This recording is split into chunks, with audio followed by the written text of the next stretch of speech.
Hello, Northstar here with another Singularity Let's Play. I hope you folks are well. Let's get this volume a little louder. Here in the Beyond setting right now, which is probably appropriate considering that I've been doing a lot of videos for Sid Meier's Alpha Centauri lately.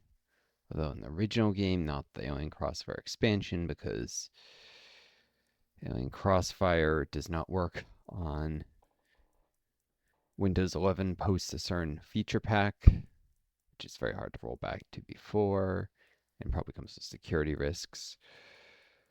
Because it's something with how save files and I guess even save files are at just the file structure with regards to memory. And it's not being fixed. It's fixed in the Thinker mod for it for Alien Crossfire, and it's somebody did create a fix and sent to Google Games, but they haven't apparently released it, and God knows how long they'll do it because this whole preservation is kind of a scam, like all the companies, capitalist companies. They're just in it for the freaking profits, and they don't care to actually honor any kind of higher purpose, like preserving older games. They have a niche rather than trying to go head to head with bigger companies, but of older games, but they don't take the preservation that seriously, clearly. Considering Alpha Centauri is supposed to be, some reviewers still have as the best game of all time. So a game that's that highly rated and that culturally important should absolutely have been preserved, but isn't being. Um, let's say I just did the relativistic jets upgrade a second ago. M87, the Meister 87 Galaxy, is stripping the space around it matter, gobbling up globular clusters of stars like popcorn. Some of that massive inflow shoots back out in the form of two relativistic polar jets, high energy particles zooming at nearly the speed of light. Excuse me. And the binary star system of Alpha Centauri. At the core of the star system, anyways, it's binary.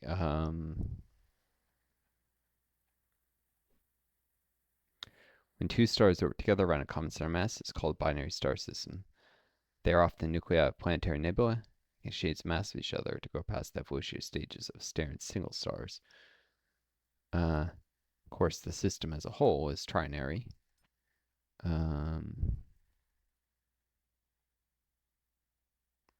Let's see if I can pull it.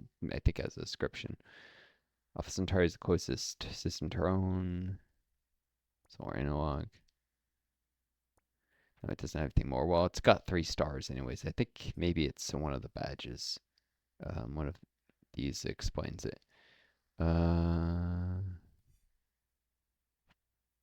First star, right, because it's one of the brightest stars in our sky. Alpha Centauri has been featured in many mythology through the ages. The ancient Egyptians, the ancient Chinese, and indigenous Australians all include the star in their legends. Okay, no.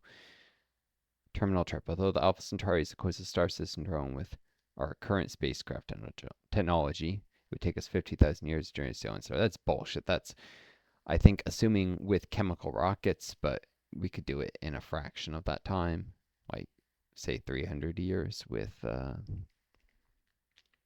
something like Project Orion, pulsed thermonuclear warheads, basically, because we've never developed any kind of other fusion drive. No others should be theoretically possible.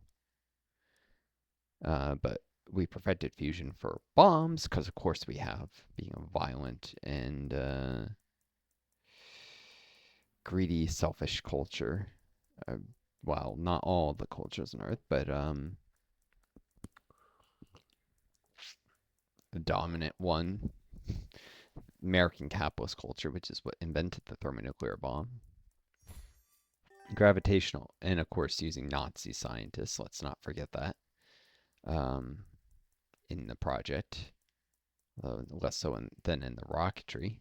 Gravitational lenses reach Virgo supercluster rank 6. Galaxy clusters are powerful magnifiers, massive enough to bend light, but powerful enough to bend the light from distant objects, making them appear larger. Since their light takes billions of years to reach us, they show us snapshots of the whole universe. We are literally seeing the past. All right. Yeah, not the most interesting thing. Gravitational lensing is pretty basic. But yeah, I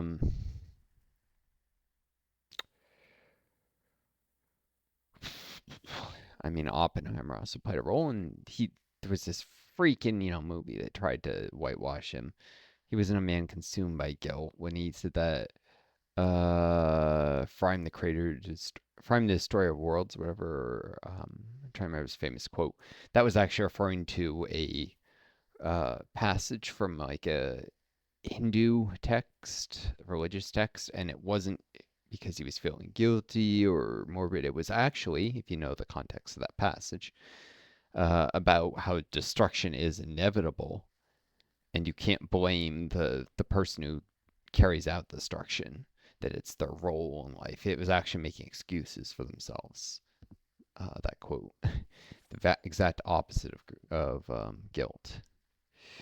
But people don't know that, and they assume much more superficial reading based on not understanding what the quote actually meant. Oppenheimer's a piece of shit, and he theorized thermonuclear warheads himself and didn't have any real problem with it.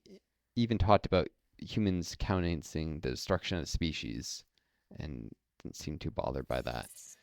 And the U.S., particularly Truman, and the higher ups in the U.S. government gleefully pursued these projects. Truman was a bastard. I didn't even mean to talk about Oppenheimer or any of this today, so maybe I can pivot to other stuff.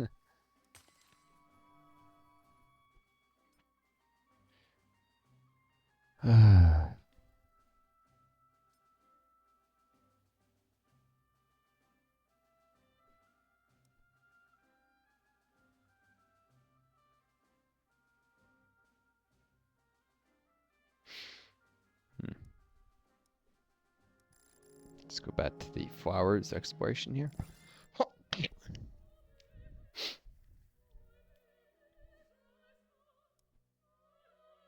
Size and structure. The 5 petals of pea flowers are adapted in size and structure for bee comfort. 2 banner petals draw attention. 2 smaller petals form landing pads, enticing the bee to sit down and stay a while. A tiny central petal holds nectar snack.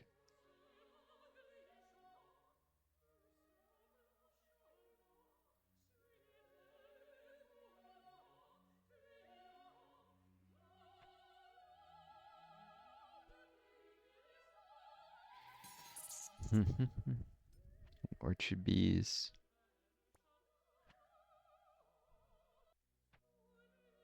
Just, you need to get some more advanced bee stuff here at food banking.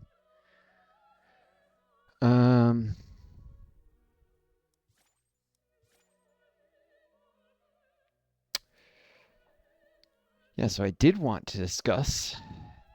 Tired and I've had to deal with toxic family, the person I'm staying with making a ton of noise and banging stuff around, having no consideration for me as usual because someone with long COVID, treated by the government, even by family, like I don't matter. It's a terrible disease, and it's even worse the way so many people treat me. Ironically, this family member played a role in my getting long COVID, so they actually, if anything, bear a little responsibility for it. But in my getting one of the COVID infections that led to it, because I got COVID twice, and it appears the damage is cumulative. Multiple infections each increases the chance next time you get COVID of getting long COVID.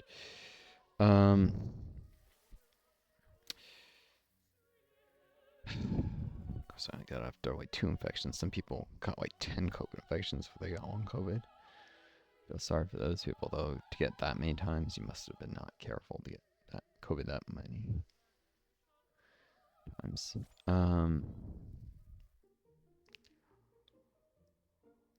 Sure. A thing I did have a chip on my shoulder on and want to speak a little about here. Uh,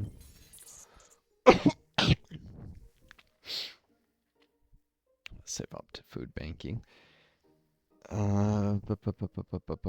Was a little bit of welfare systems and hypocrisy. Specifically, um, part of what got my mind on this was looking at some forums. River, if you're here, hi. By the way, I actually talked to you about just yesterday about going on some old internet forums, looking at stuff people played Alpha Centauri said. So getting a snapshot of thought right around like 2004, 6, 3, the years. This game came out in 1999. I think the expansion came out in 2000, 2001, early 2001. Sid Meier's Alpha Centauri, that is.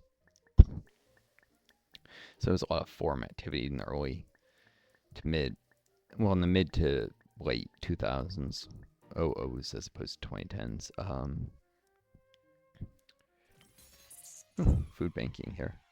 And that got me thinking about perspectives, and you see the toxic kind of 90s chauvinism is the only freaking way I can describe it about things like government spending and welfare, and even from people who are ostensibly liberal, because, well, liberals in America, they're not social democrats, they are right wing. They're just less right wing than the conservatives.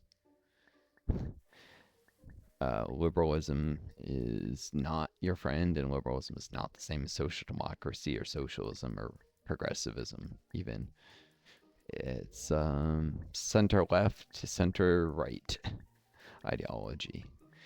And air quote conservatives are those who are more explicitly reactionary than the center right branch of the liberals. There are liberals in the Republican Party, by the way. Those are the center right sort. They might be considered liberal Republicans, but they're just less right leaning than their peers. They're all right leaning in the Republican Party. But you can't go any further in center left in the Democratic Party, which is a liberal party. Anyways, but looking at these old perspectives got me thinking about how welfare programs have been consistently defunded. I think I've explained. Folks, here I got screwed with Social Security disability insurance because of an exemption at the 90s. In 1996 by Newt Gingrich, when there was this major budget renegotiation reconciliation thing that happened. That is also when the number of medical residency seats funded by the U.S. government were capped. So that was a huge thing that also affected my life because I was trying to become a physician. And this led to a huge bottleneck on residency seats, which led to medical schools shrinking or stagnating their class sizes or growing much more slowly, which made it hard to get into med school. So by the time I was trying to get in, a couple decades later, far, far, far, far harder to get into a medical school in the United States than it should be because of the effect of Newt Gingrich doing this shit and cutting governments. Make it so the government won't fund any more medical residency seats than were being funded in 1986, even as the population has continued to grow and age, and technology has become more sophisticated, meaning, if anything, we need more doctors to operate the more sophisticated systems of testing and diagnosis we have, and there's become more and more hyper specialization. We have people who go very deep into a particular subject of medicine, so they treat fewer patients but are really good at one particular thing. The result of all this is we need more doctors than ever in the United States by a lot, and we haven't been training more. Number of funded residencies has remained almost completely flat since 1996, with a small increase that was negotiated, I think, in 2003 or 4, just for rural residencies that specialize in family health care. A small number of seats rather than nothing else in the entire time period. So any residencies that have grown have pretty much been unfunded residencies. where people have to take out massive amounts of debt to do a residency, or occasionally a hospital, a health insurer, or university will fund, or med school will fund a residency, but it's very rare, and so there's been very little growth. And that's cut into growth of MD seats. Um, there's been a more substantial growth in DO seats, but they're also competing. A lot of DO graduates are competing for those same residencies, so it's just created more intense competition for the finite number of residencies that have not really increased. I think they have their own residency thing, but it's not funded by the government. It's mostly unfunded residencies, so, and mostly primary care focused, the ones that are DO specific. So, primary care, of course, pays very poorly in U.S. healthcare. As a result, you can't even pay back your medical school student loans very well. If you're not from a rich family and you can't manage to get public service loan forgiveness, which there have been all sorts of games with making it hard for people to actually get that, even when they did what they were supposed to. Then you're not gonna have a secure financial future in primary care, especially if you end up going to medical school later in life, like I would have had to, because of being delayed in reaching that goal, part because the family fucking around and not helping me out of a rural area where I finished grad school after promising they would, and so I didn't, and making me all super afraid of taking out too much in loan debt, or I would have had a war chest after grad school from the work I did while I was in graduate school, and from borrowing more in student loans for living expenses, a little more than I would have actually spent on living expenses. I could have easily had a lot of money saved up. Instead, I borrowed less than my living expenses and used money from work to subsidize my living, to pay for my living costs, and even subsidize my tuition. So that I had as little in debt as possible, which was still a ton of debt, just a little bit less. Because the cost of a master's is freaking enormous these days, especially when what was supposed to be 2 years became 3, because my first library on money shut down. So I had to have a third year that was just the research and thesis, no classes, but still the living expenses and some small amount of tuition from the university, even though they weren't teaching me classes at that point. Because I wasted wasted a year on a lab that ran out of money and shut down, which is in no way my fault. That's up to the professor and her inability, unfortunately, to get a grant. I loved working with that professor. She was awesome, but she also suffered from coming back after maternity leave and gender discrimination in sciences. If she was a man, she probably would have gotten the grants she needed, and the lab would have continued to be open, but sexism is still alive and well. Anyways,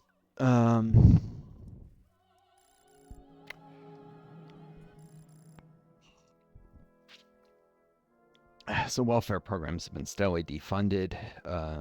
Bill Clinton did a ton of that. Evil bastard he was. War criminal, by the way. He ordered some things that were violations of international law and human rights when he was president. I mean, pretty much every U.S. president has been a war criminal since FDR. FDR is the last president who wasn't a war criminal. From assassinations, coups, undeclared wars in Latin America, in Africa sometimes, and even parts of Asia, like where the U.S. just bombed Cambodia without a declaration of war and, without congressional approval, and murdered countless people there in an illegal aerial bombing campaign that just destroyed whole villages. Simply because there were parts of the Vietnamese resistance to initially French colonial occupation of Vietnam, and then that was redirected fighting the Americans,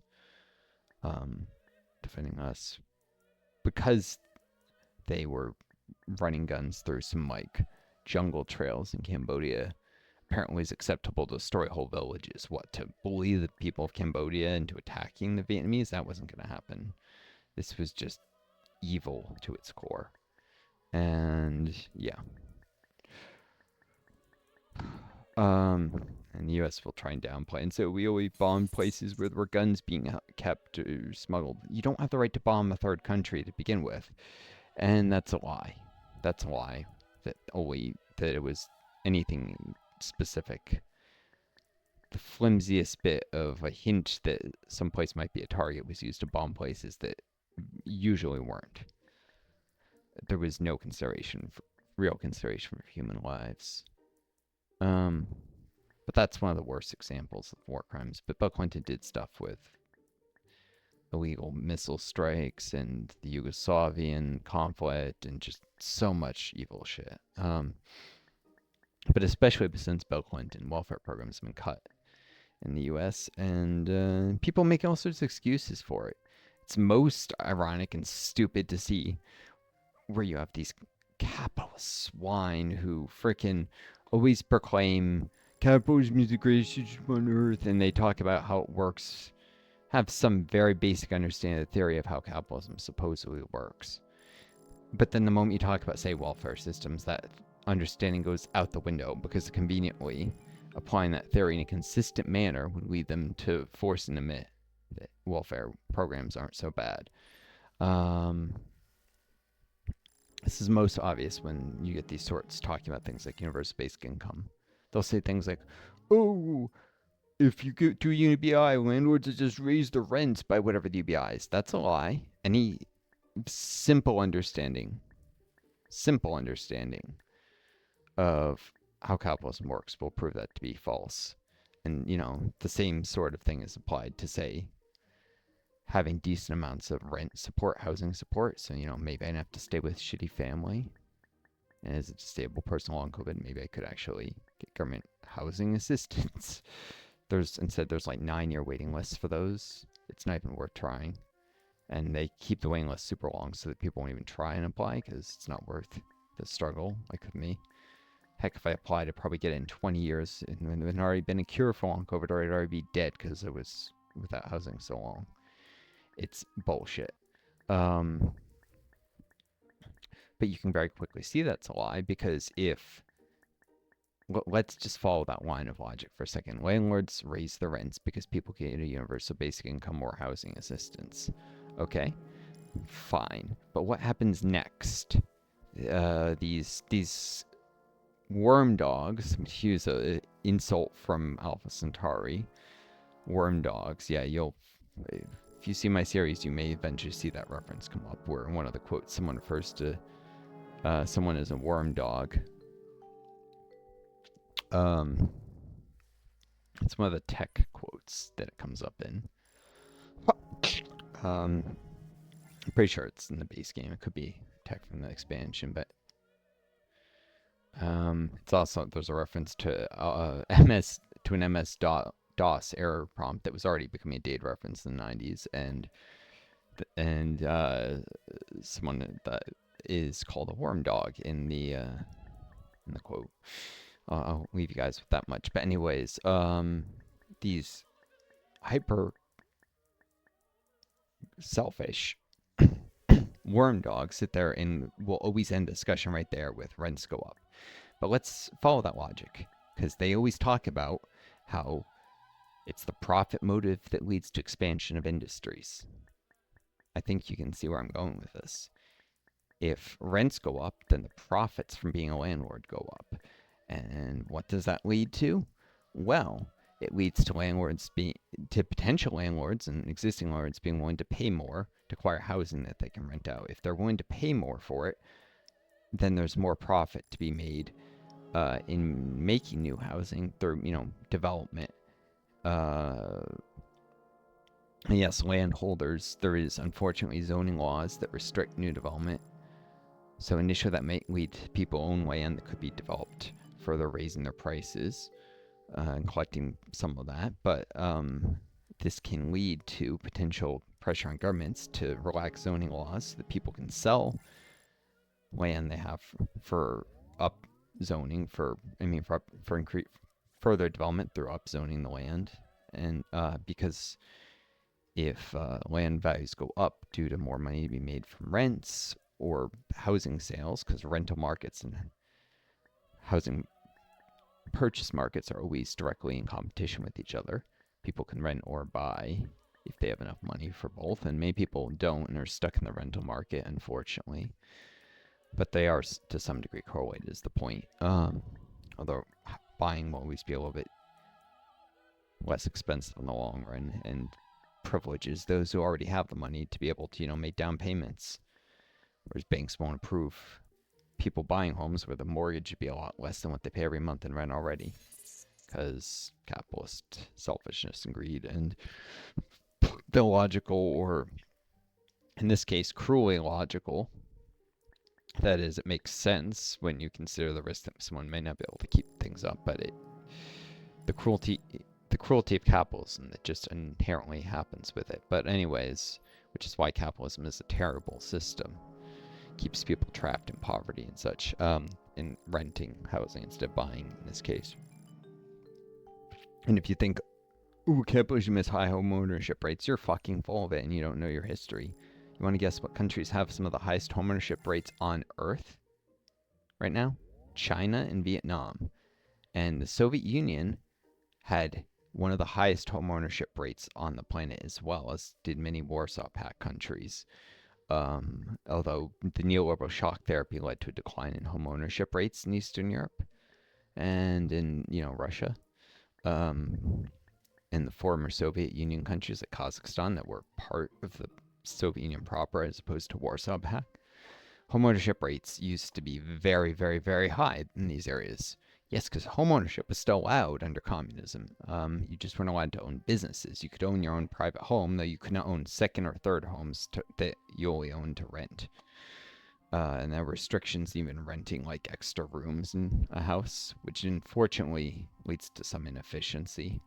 Sometimes it'd be better if someone could rent out an extra room, but it was to prevent those with property from making money just off of owning property. Because that's what socialism is about, is preventing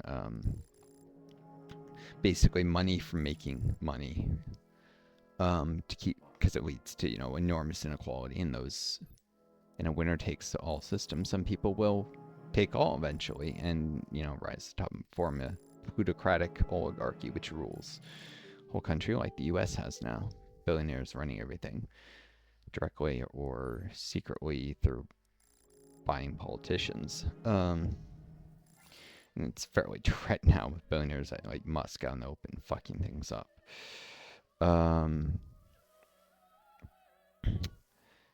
course, you'd still need investment, but in such a system, the investment is done usually by the government or by workers' cooperatives, which did exist in the Soviet Union, especially after Gorbachev's economic reforms. He tried to encourage the creation of more workers' cooperatives, which is probably a good thing, but there were so many other stupid and ham-fisted reforms he did at the same time. And even creating workers' cooperatives, while a good thing, was going to be destabilizing in the short run. In fact, it was accompanied by a lot of shitty changes that were sometimes implemented by people who secretly wanted to bring the Soviet Union down, such as the head of his media affairs, media reform office, or whatever, was secretly a capitalist who wanted to destroy the Soviet Union and encouraged only media outlets to form that criticized socialism while discouraging free press that would actually be run by leftists who would praise socialism. That's not a free system if only one type of voice is allowed, and that voice being only those who are critical of socialism.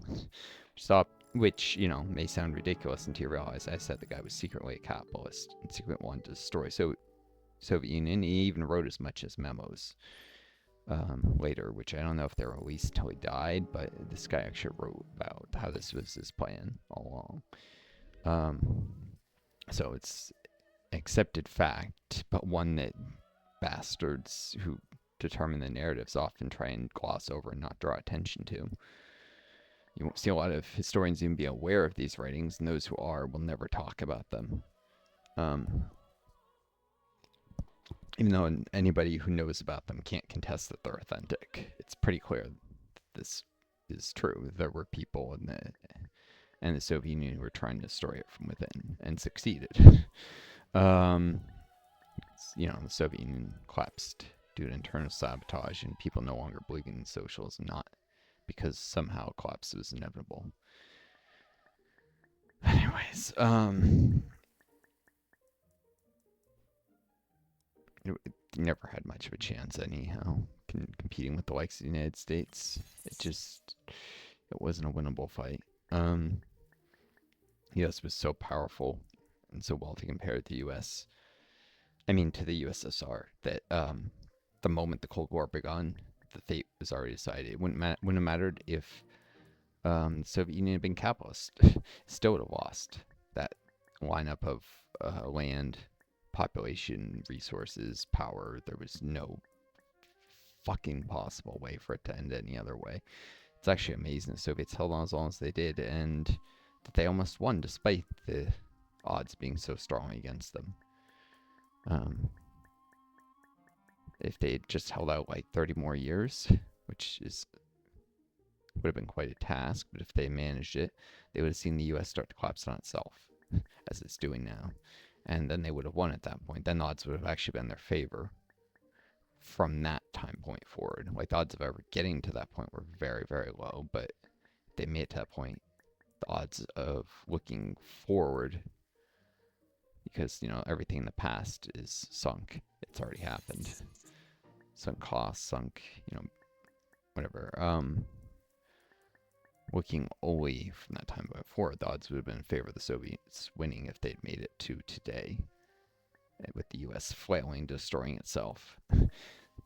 Then, the odds would be the other way around. But anyways,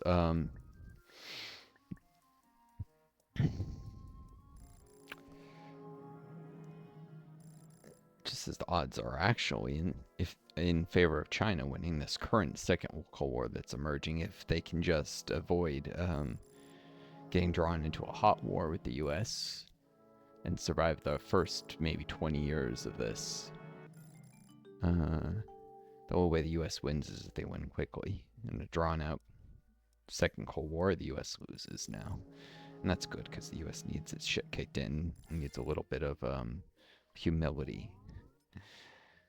Or in that it can't control the whole freaking world. The fact that America thinks it's been undefeated, even though we lost the Vietnam War, lost the Korean War, lost the second Iraq War, lost the Afghan War, even though the U.S. has pretty much not won a major military conflict since World War II. We still think we're undefeated. So we need to lose like a second Cold War. It's the only freaking way we learn some humility, which even if you're a capitalist, if you've got any sense and aren't just a nationalist pig, you should want the U.S. to learn some humility, and I can think of no other way it'll ever happen. Than losing a major conflict that can't be denied or washed over or erased from the public kind of awareness, the way that these other defeats people somehow just forgotten that we lost or blamed it on those liberals who weren't dedicated enough to winning. That's sometimes shit you see too. If the U.S. loses against China, no one will be able to say shit like that. But anyways, I'm going to talk about it, of course, as I said, like a cold conflict, a rivalry, an economic and technological race, which the U.S. will not be able to win. The U.S. will try for a hot war, for a military conflict, because that's something the U.S. can actually win because of its enormous built-up military advantage from having been the dominant world power for so long. It takes longer even though China's economy is now larger than ours, for that to translate into greater military power. And by longer, I mean like 60, 70 years till the Chinese military might be more powerful than the American. That's just to be on, slightly ahead. That's not to be the point of being able to, say, actually win in a prolonged conflict instead of turn into a stalemate. Of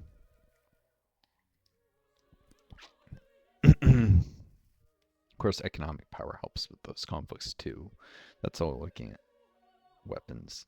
If it gets to military parity, true military parity, then the economic power of China would probably give them a victory anyways. but it wouldn't come from their military power. Uh, but yeah, so you get increased profits for renting. You get increased profits for making manufacturing homes, and in that, even in these capitalists worldview, that's going to supposedly lead to increased housing construction, increased housing, of course, with people being all nimby about zoning that allows anything taller than single family homes, even in many cases not allowing duplexes, not never mind townhouses or high rise apartment buildings, which are necessary to actually build up to even the point of what's profitable already in housing. It's unlikely the market will function correctly. But when these people are saying, "Oh, it doesn't work," something like UBI, they're not talking about it doesn't work because our free market is not really free and it doesn't function correctly even as a free market. They're saying it won't work, period, even if it was functioning correctly, and that's a lie. In a properly functioning free market, it would lead to people being able to get the housing they need. Of course, properly functioning free market will still have billionaires control everything, and it will still have those billionaires buy politicians, so it never happens in the first place. Um, this kind of social democracy thing of just funding welfare programs is never sustainable because you try and do it and the billionaires undercut it. And it's not even sustainable in other more basic economic ways, like foreign investment will tend to focus on neoliberal countries that screw their working class rather than social democracies that take better care of them. Because lower taxes mean in those countries mean higher profits. Social democracies have a limited ability to counteract this by basically subsidizing foreign investment, giving extra tax breaks to foreign investors that their own investors don't benefit from, and restrictions on their own rich investing overseas. There's ways to, like capital controls, that can somewhat counteract this, but that's already starting to get even further from actually being capitalist and already moving in the direction of if you're doing all that, why don't you just nationalize industries and do socialism? Or a mixed economy if you only nationalize some industries. But why stop at just a few? Why not turn everything to workers' cooperatives and state owned enterprises? And congratulations, you've just achieved socialism. Maybe not the socialism that many say Marxist Leninists, who people really want to see a different world, but they really need to be less dogmatic about how we get there. Um, the right socialism is the future, but their particular brand of socialism is not necessarily the best version of that future. I keep trying to mind MLs I meet, which are nearly every socialist I meet is who's actually a socialist, not some social democrat shit, is a Marxist Leninist. And I'm like, you need to consider that maybe the Soviet Union did it wrong. They might have won the Cold War, and they may have even been creating a better world than the U.S. created, which is not saying much because the U.S. sets a very fucking low bar there. I'm not saying the Soviet Union was some utopia, it was not, but the U.S. sets a very low bar when you realize that the famines and genocides the U.S. has helped cause around the world and funded, and people working sweatshop factories making like $1 a week, $2 a week. It's ridiculous. The amount of suffering that's happened under capitalism, even the Soviet system was better, no doubt about it, but not much better. It was not the best that socialism can do. And there's been an uptick in this. There's a channel I sometimes talk about socialism. For all the guys doing this all against Dingism thing, and he's like attacking China's approach to socialism, attacking Maoism's approach to socialism with Chinese characteristics. Maybe he's trying to break that up. I'm fairly confident that term emerged even in Mao's time. Although Mao was more properly an agrarian socialist, that was his big thing. Pruning out the peasantry could be the means of revolution, which history is absolutely proven correct in country after country. Even the Soviet Union, the vast majority of the population was peasants when they had the, Russian Revolution and the Russian Civil War and all that. It was the peasants siding with the communists that allowed socialism to take over and the Soviet Union to form. Bukharin had some correct insights. And ironically, this socialism for all guy actually recognized the connections to Bukharin with Chinese socialism. He was like, these guys are Bukharinists, and therefore they're capitalist restorationists. Face palm. Bukharin was not a capitalist restorationist. He was more right wing than most Soviet leaders, yes. He wanted a more gradual path towards communism, as in towards the higher stage of socialism than most Soviet leaders. He wanted to reverse some of the collective farm formation processes because he correctly pointed out it cut into food production, even as it freed up labor for industrial production in cities, and that the Soviet food system was too fragile, and this risked famines, as the Great Famine, the Holodomor, had been one such example, and there were additional famines during World War II and just after, due to the Nazi devastation. He was correct, although those were the last famines the Soviets ever experienced, was one right after World War II. Never another famine. But if Bukharin had been listened to, it may have been too late for the Great Famine, but at least some of those other famines might have been averted. A more robust food system would have been more capable of withstanding the Nazi wholesale destruction of farmland. Although it's questionable whether Bukharin's industrial base that would have been more gradually built up could have withstood the Nazi army. So the Soviets could have lost World War II. But that's a matter of economic strategy. And perhaps Stalin's economic strategy was better than Bukharin's for the particular time and place of the Soviet Union. It does not change the fact that Bukharin was not someone who wanted to bring back capitalism. At least he didn't want to turn the whole system back into capitalism. He did want to bring back the new economic program, which allowed limited capitalism on a small scale basis, with small and medium businesses allowed to exist until, things could be nationalized again in the future. And this was partly to bring in foreign direct investment, which is what China did, and it worked beautifully. It's part of why China's economy grew so great.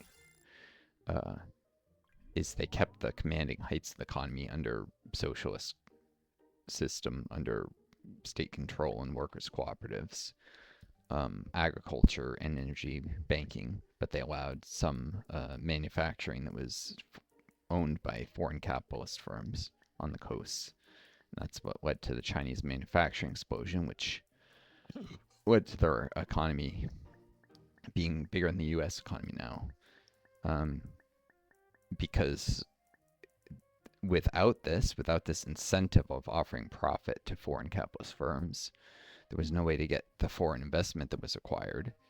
They wouldn't have trusted, say, handing money to the Chinese government to invest, which is partly for ideological reasons, because actually certain companies did that in the early stages of the Soviet Union before World War II, is worked directly with the Soviet government to establish factories. Even Ford Motor Company, which Ford was a ruthless, evil son of a bitch and a virulent anti-communist, but he was willing to partner with the communists anyways because there was money to be made. This is kind of the last thing that the capitalist socialist is the rope to hang him by.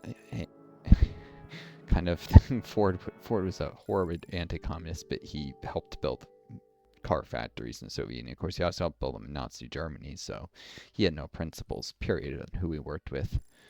And he personally murdered, militant communist trade leaders in his early factories. This is something that he maintained enough plausible deniability about that people say, oh, that's a lie. No, a lot of people just happened to end up dead who were trying to unionize very early Ford factories. We're talking like in 1910 or something, or 20. This is an age where you had Pinkerton detectives still murdering labor leaders all the time. And I think that's what Ford did, is he hired Pinkertons to secretly. That's most likely how he did it. use established channels that other capitalists had also used. So he's not unique in murdering left-wing labor leaders at the time. He was just one of the most aggressive about it. Um, yeah, but his hypocrisy is ridiculous that he did that at home but worked with the Soviet Union abroad. um, at least at that time. But yeah, China or the Soviets, they were never going to get the massive scale foreign direct investment that was needed without offering profits to the capitalists. Unfortunately, it's exploitative, but they do not have. If you rely purely on the capital and the investment capital that you have available in your own country when you're that poor, it's going to be a very slow buildup. You will still eventually surpass the capitalist world, but it'll take much, much, much, much, much longer, potentially.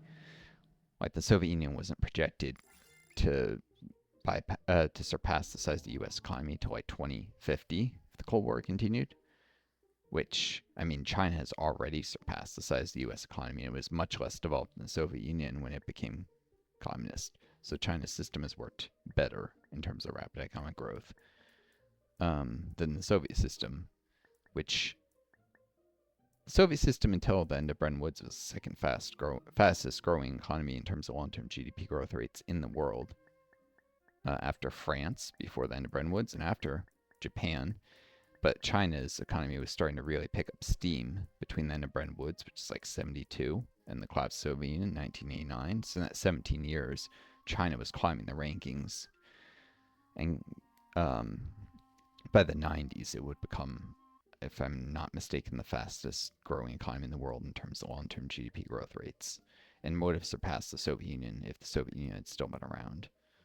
Of course, the huge danger in something like what China's doing is that the capitalists will attain sufficient power that they'll worm their way in and turn the whole system permanently capitalist, which is what some people fear about China.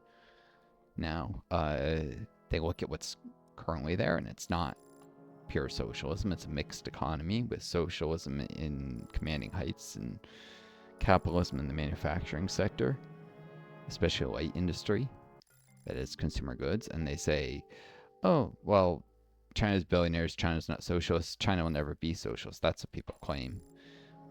But that's a lie, because China is trying to renationalize those areas that are under private control right now. They're trying to gradually, they're already making plans. They've released documents about it, so this is no secret that the Chinese government is planning to eventually nationalize some of these coastal manufacturing firms now, with compensation, I think. So they're going to give the foreigners some money back, or their money back, and say we now own the factories and run them themselves. But if you do this, and you can afford it because they're compensating the bastards, if they do this, eventually they'll still end up with a socialist economy. It'll probably not be as fast growing as what they had before, but if it's already the largest economy in the world and it still manages to outpace the US in GDP per capita growth, then it won't matter.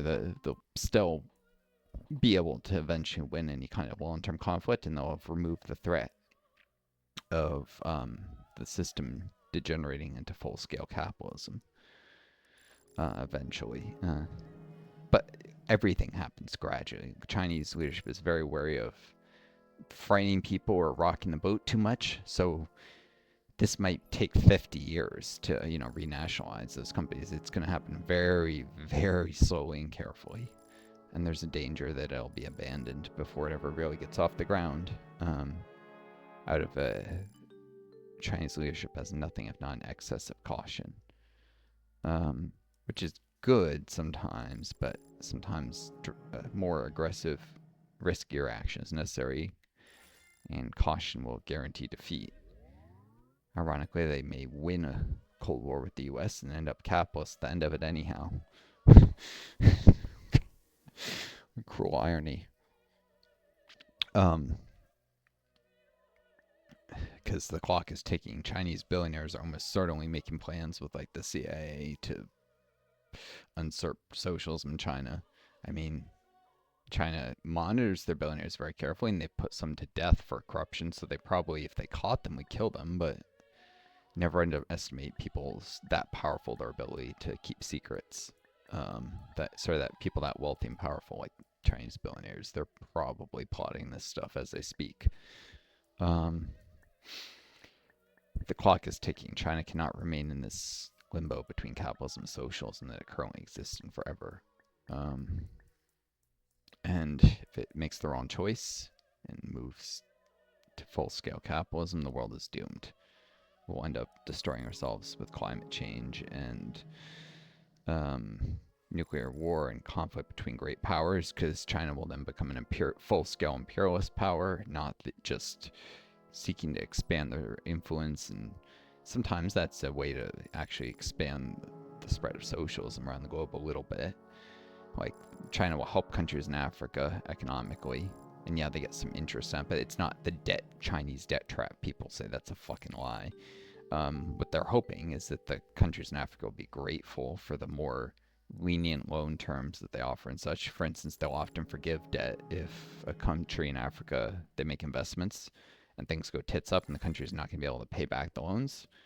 The West will insist that loans must be paid back. The U.S. will say, you have to do it, and they'll force austerity, and they will bring the people in already terribly poor countries in Africa into horrendous suffering just to get their money back. China will say, nope, we forgive the loans. Sorry it didn't work out. Maybe we'll be a little less likely to lend you money again in the future, but we understand.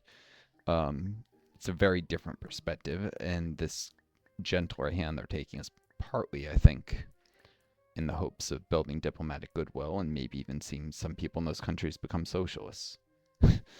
How well that's going to work is another question. A lot of people will gladly take your money and not necessarily be as grateful as you might think.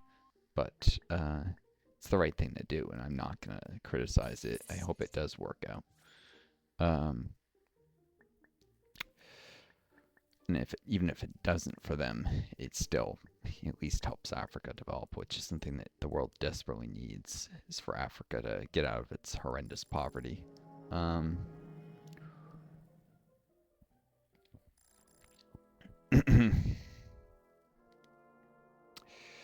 Helps those countries more than any amount of U.S. investment, because as I said, if things don't work out with investments in the U.S., the U.S. helps build like a port in an African country, and then there's never enough trade volume to pay back the investment. The U.S. will just demand that the government cut all welfare systems that exist in the country so they can afford to make the repayments on the loan.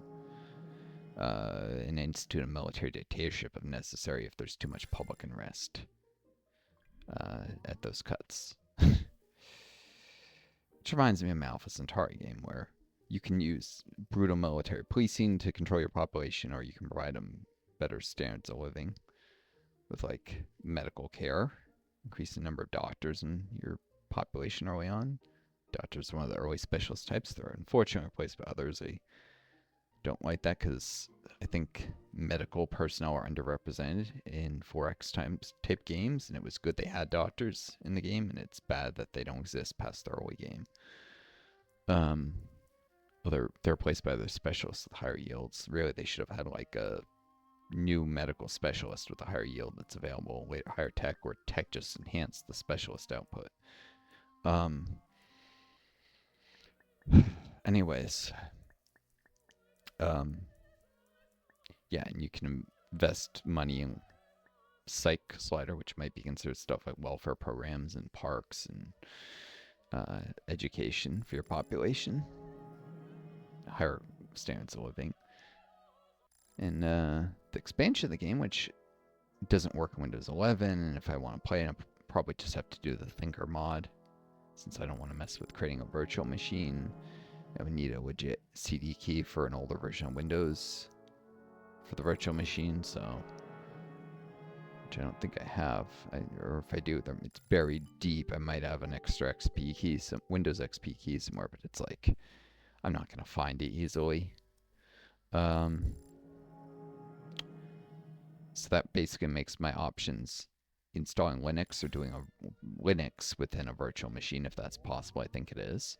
Um, we're just using the Thinker mod, which improves the AI and such. In fact, I didn't realize it, and I remembered there's like there was an unofficial patch of the game that was a bunch of bug fixes. It was like something's 3.5, and I accidentally overwrote it with science patch SCIENT, which is like 2 point something. Um, the other patch I think only worked on the Alien Crossfire exe, so I don't think I reintroduced some bugs that were fixed in that later community patch, but I don't know. If I try and rewrite the exes now, though, and it does affect the original Office and Target, it'll introduce bugs. I know that. So I didn't keep a good record of what patches I had installed in the version of the game I had on my last computer. I'm pretty sure I had the. In fact, no, I know I installed the other community patch. But there's all sorts of AI fixes and bug fixes in it. And the Thinker mod introduces even more AI changes that make, well, typically these kind of mods make the AI more aggressive, both in expansion and warfare, which does, I think, cut a little bit into role playing of actually being able to keep peace with the AIs sometimes. It's hard to keep peace with a more aggressive AI, but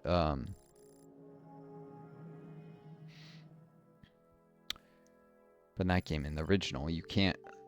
If a base is in a golden age, such as having lots of doctors, you can boom the population nailing Crossfire, but you can't in the original games. Even if that gets you up to enough growth modifier in that base that it should be able to pop boom, it doesn't work, apparently, in the original. Which is gonna screw up I had been planning on doing that as the peacekeepers and the Let's Play I had. And now I realize I'm gonna have to build children's creches, which are much more expensive than just running some doctors for a few turns to pop boom. And I think they have a fixed upkeep cost as well later, so which might not even pay for itself immediately, but it's not worth scrapping because eventually it will pay for itself with higher economic development. That is, the ongoing benefits when you're not pop booming are less for some of these smaller bases than the upkeep cost for a time. So yeah, it's gonna really mess with my strategy.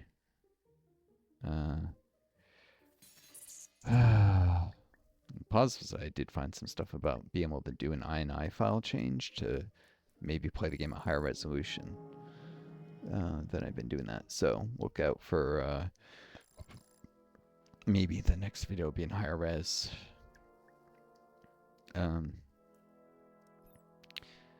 But I hate this. I shouldn't be having to mess with all this myself. It should be that like Good Old Games has a version of the game that just has all the unofficial bug fixes rolled into it and works fine on the current versions of Windows. That's what Good Old Games is supposed to be basically selling, is preservation of old and culture important games.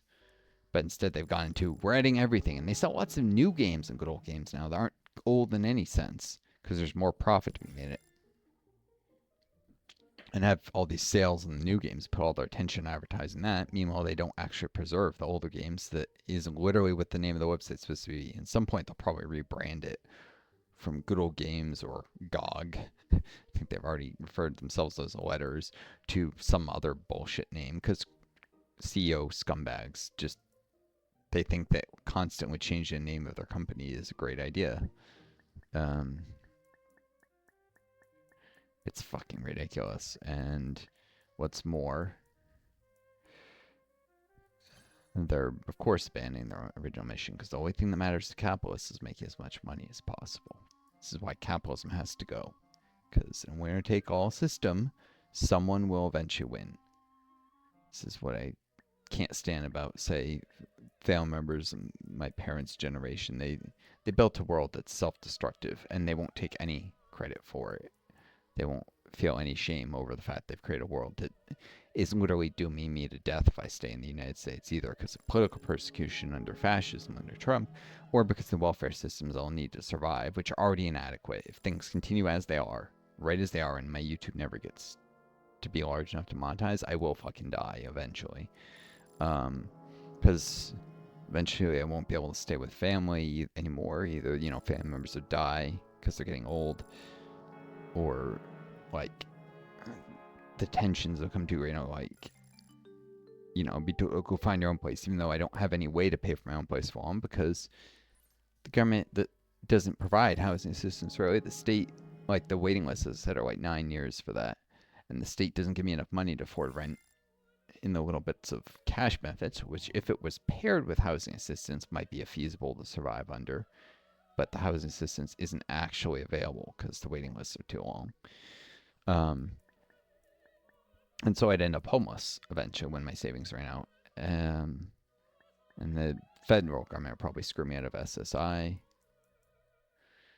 They're already pulling bullshit with recently. That appealed the SSDI decision before I found that one of the jobs that was missing, well, the one was the stupid payroll tax exemption thing for university employment. Another was actually, I'd started working in a given year, but didn't pay until next tax year, like the first paycheck, and so it wasn't eligible. So I got screwed by those things. And if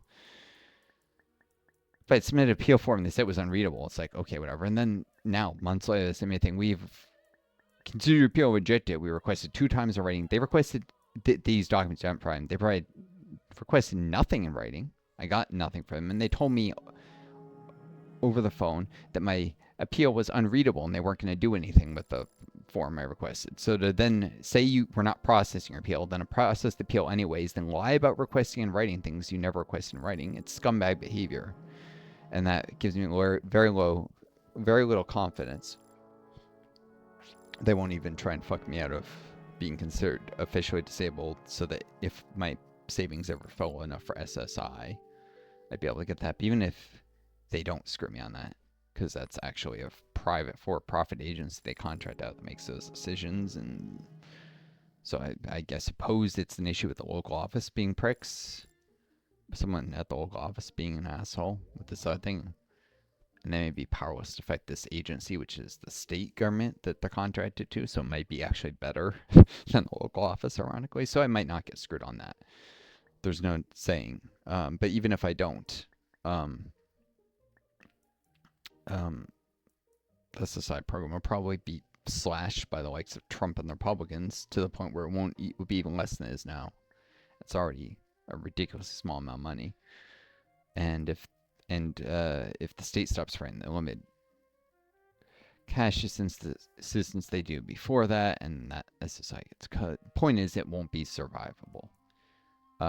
There's no way to make the numbers work. I've looked at it again. There's no way to make the numbers work. So, I'd eventually end up dead, homeless, because I got, long COVID, was disabled, and the fucking government will not help people like me enough as much as they should. And that's if they don't, ship me to a concentration camp for being a political dissident before then, if things go fascist. Like, the best case scenario is a slow march to homelessness and death, and the worst case scenario is being shipped to concentration camp for my political views years before then. If I stay in the US, I cannot stay in this country. And this is what capitalism leads to in the end. This is the kind of perversity and greed. Because if you have a system where greed is put on a pedestal and people only need to look out for themselves, well, if everyone does that, the billionaires do that. The billionaires have way more money and power than you or I, so they will be able to not just win, but to win so much harder than anyone else. And that'll allow them to increase their power to the point where we have an oligarchy.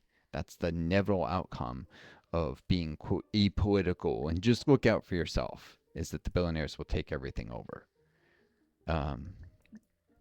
So this kind of ideology of just look out for yourself, the family have it, I don't really do. I fucking hate it. It's a vile ideology just to begin with, because of the way it ignores those who are most vulnerable, and it will inevitably lead to systems that are completely unsustainable, like the, Trump oligarchy that we currently have in the U.S. Things will only go from bad to worse under this kind of approach to the world.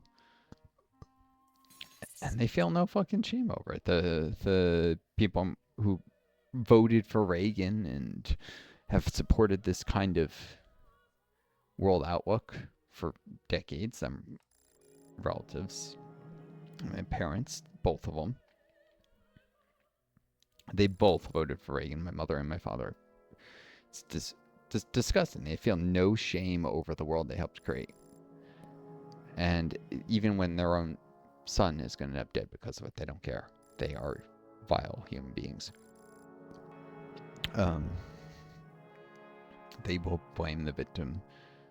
Sometimes get from my mother or this implication that somehow it's my fault I got long COVID. Like, no, it's not. And that's just pushing guilt off because she's actually partly responsible for my end up with long COVID, as is my father. Both my parents had a role in the events that led up to. No, honestly, a number of family members not keeping promises and stuff, but most importantly, my parents, or not helping me when I hinted at, like, I ended up going and staying with my father for a while, this abusive prick, after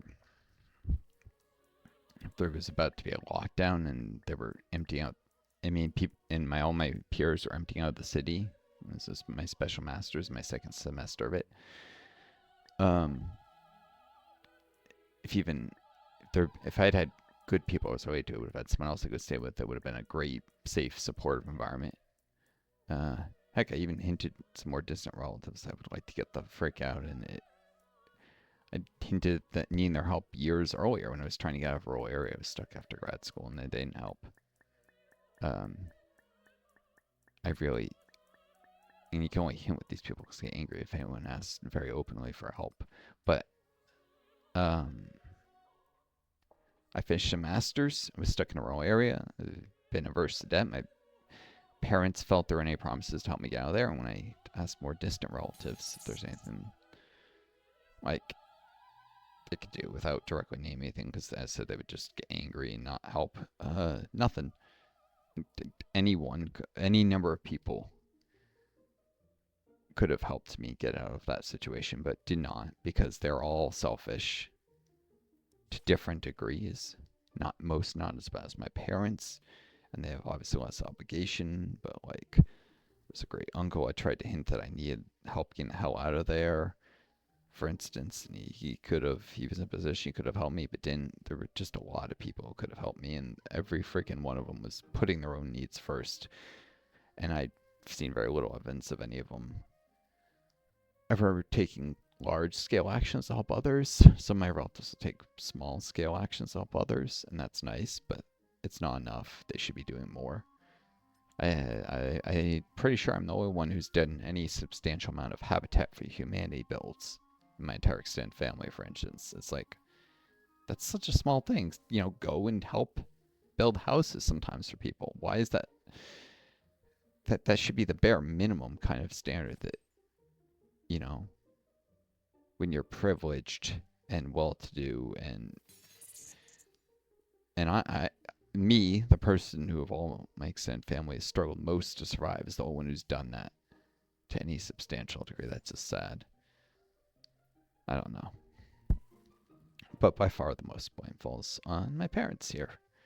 Dad for listening to my stepmother, who didn't want me there, and so kicked me out the day after I was done with finals that semester. 2 mothers who had COVID at the time, and I got COVID from her, and that's the first time I got COVID. And there's, as I said, cumulative damage, and I got COVID later from a roommate, which my mom insisted it was some secret plot by my father. I think that's insane.